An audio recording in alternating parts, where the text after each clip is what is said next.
Hey, how's it going everyone? Welcome to another Skyrim Special Edition guide. In today's video I'm going to showcase another mod that's called Alternate Start, show you how you can start a character in a completely new location. And you don't have to worry about the main quest is still there, you can always play it, just go to Helgen and you will be able to trigger it. But basically the mod that we're using, as I said, it's called Alternate Start. It puts you in a little cell like this. Now by default this cell doesn't really have all of this stuff because I'm using a couple of other mods which I'm going to show you. But the basic idea is that you go to the statue and you select an option for your character. As you can see, I have a lot of options here, like way too many to go through right now. And the next mod that I'm using with Alternate Start is called New Beginnings, which gives us a lot of these extra options. So once you select an option, all you have to do is go to the bed and sleep, and you will be able to wake up in the new location. So that's it, Alternate Start plus New Beginnings. Now another mod that I'm using is called the Bruma DLC mod. I highly recommend that you check that out. And if you don't know how to mod Skyrim, there's a video in the description that will show you how to do that, so you can play all those new content mods. And then we have a little extension for the Bruma DLC. So if I remember well, we should have an option here to start in Bruma. I'm in Cyrodiil, yep. So that's the one that I use that allows me to start in Cyrodiil. Other than that, we have another mod that's called Abandoned Prison Tweaks, and this mod will give us some stuff. For example, you have this little key, and you have this little secret stash that you can open, but I don't have any lockpicks right now. So anyway, I'm just gonna open this cupboard. And here we have some spells. Now, you will not see these spells by default because that mod is called optional starting spells. You don't have to use that one because Abandoned Prison Tweaks comes with some scrolls, for example here that you can see.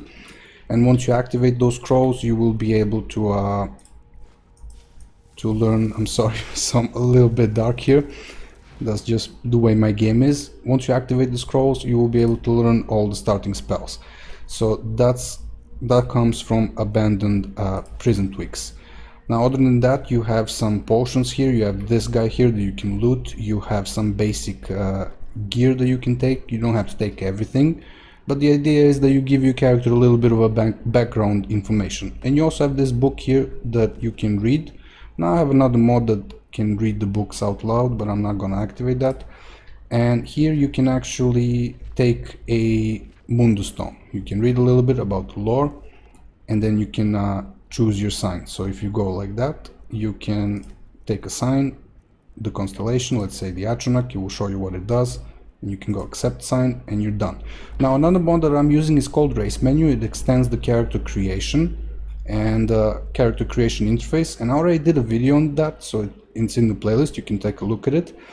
But basically there is also an extension for that one. If you're using that one, it's called RaceMenu Activator. So if you install that little extension, you will and you don't have to worry, I'm gonna leave you all of the links for Skyrim Special Edition in the description below.